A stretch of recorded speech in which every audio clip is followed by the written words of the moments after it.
Hey everybody, Joe Sangle here with the Monday Money Tip Podcast, presented by Fully Funded Life. We are helping you live a fully funded life, being able to do exactly what you've been put on earth to do, regardless of its cost or the income potential it may have. And hey, today we want to talk about several topics.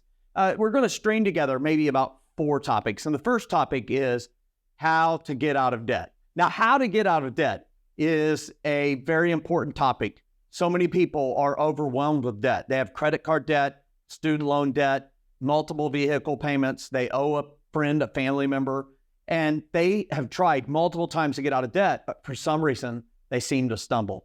Today, we're going to calculate a debt freedom date and then show you how to get out of debt. I've utilized this in my own life. The first step is to determine who you owe and how much.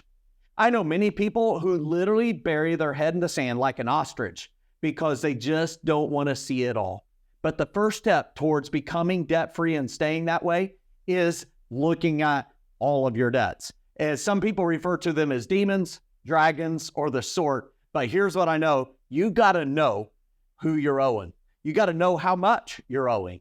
If you have debts that are from the old days, like you think you've graduated from them, they're so old, then maybe it's a credit card bill that you stopped paying and it's a debt that you now owe. Maybe it's something that you walked away from because you could not pay, like a credit card. You need to go to annualcreditreport.com. Annualcreditreport.com gives you a free credit report. Now, it doesn't give you your credit score, but it gives you your credit report from the big 3 credit reporting agencies, Experian, Equifax, and TransUnion. Download your free credit report, and it will show who currently owns the old debts that you had and how much they say you owe and how to get in touch with them. Annualcreditreport.com. This helps you understand, 1, who you owe, and 2, how much you owe them. Once that happens, I encourage you to use the debt freedom date calculator and utilize the debt snowball to pay off your debts. When you think about your debts, how long do you think it would take you to become debt-free? When you look at the debt freedom date calculator, you can see that in this example, we have 6 debts. In these 6 debts, there's $55,000, $55,478 owed, and we're paying $1,271 a month in payments. Now, it's important to sort them from the smallest to the largest, from the smallest balance owed to the largest, with one exception. If you do not have an emergency fund in place, we want you to view that as a debt you owe yourself. Before you pay anything extra on any debt above a minimum payment, you want to fund that emergency fund. We call that rung number 2 of our fully funded life ladder. And so the first step is to fund that emergency fund. For this person, their 1 month's emergency fund was $2,500, and they were able to put $200 a month away towards it, and it took them 12 and a half months to be able to pay it themselves first, to build that emergency fund, that debt they owe themselves. You may say, wait a minute, Joe, I want to pay off my debt. I'll save money afterwards. Well, here's what we know from lots of experience. If you don't prioritize saving for your emergency fund, you will constantly go back to debt. You'll have to. The car will break down. You'll have to use debt. The first step is to emergency proof yourself, and that is to have an emergency fund. And so, as if you're looking at the example, maybe you're listening to this, well, it takes 12 and a half months. This is without a pay raise, no tax refund, nothing going your way. But we are able to fully fund the emergency fund now. All the other debts have went down because we stopped obtaining new debt. Now we can get after our debts. The credit card, we only owe $375 to the first credit card. But now we can make a monthly payment of $210 because we can take the $200 a month that was going to savings and apply it to the $10 that was going to credit card number 1. Well, just over a couple months, a big victory happened. In 1.7 months, we've got credit card number 1 gone, and the car has been reduced to just $2,943. But now your payment, instead of being $305, this is called a debt snowball because just like a big snowball gathers more snow, well, you can add the $210 that was going to credit card 1, add it to the $305 car payment. Now you have $515. Do you see it? Get fired up. You're 14.2 months in. Now you pay that $515 payment in just 5.8 more months. It's gone. Now you have $660 a month towards that credit card. Number 2, you owe $4,703. Well, guess what? 7.1 months, it's out of here. You're 27 months in.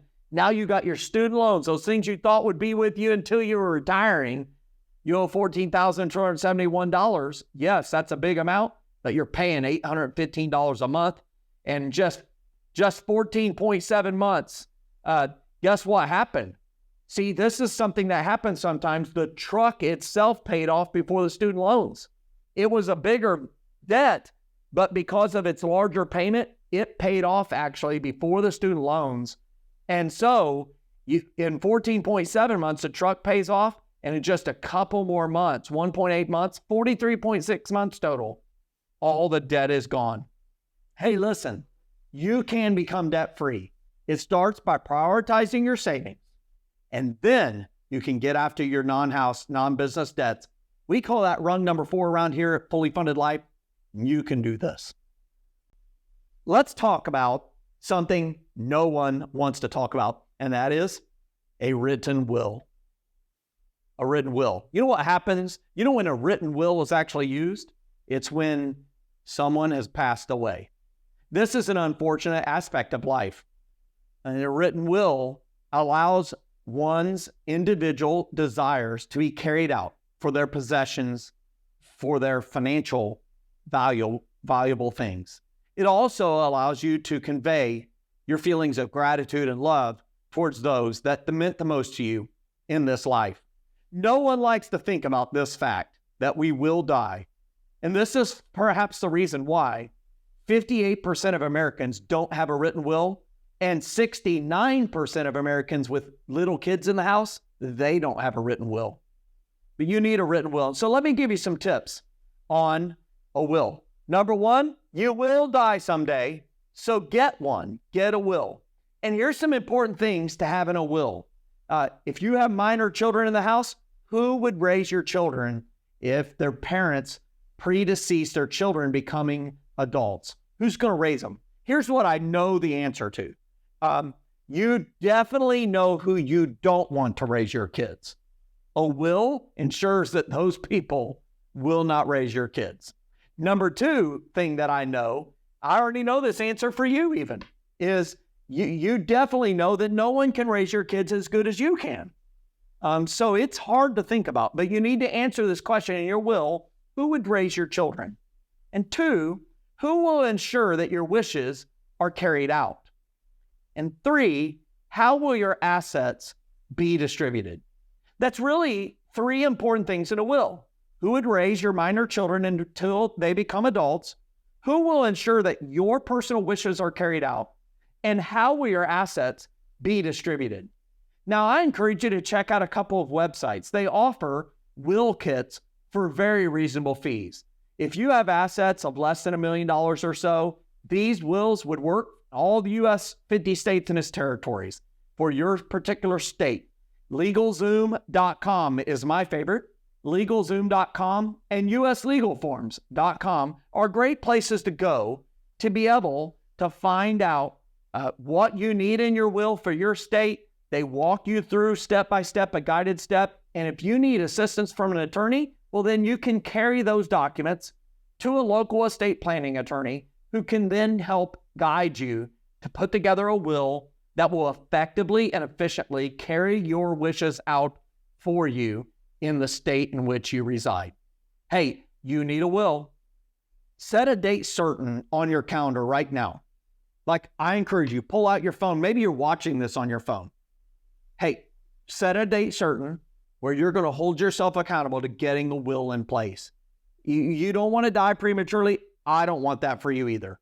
Unfortunately, I've had many opportunities to meet with people who lost a spouse prematurely, or kids whose parents predeceased them before becoming adults.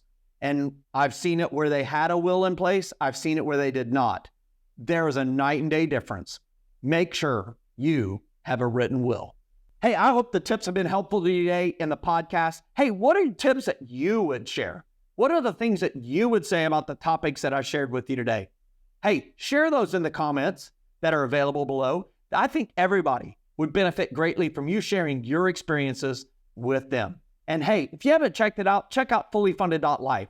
I think you'll be so glad to be a part of that membership community where you can receive coaching, you can participate in challenges, you can take different courses on money topics that are of interest to you. More than anything, you'll be able to be a part of a community that is committed to win with their money and live a fully funded life. Have a great week, everybody.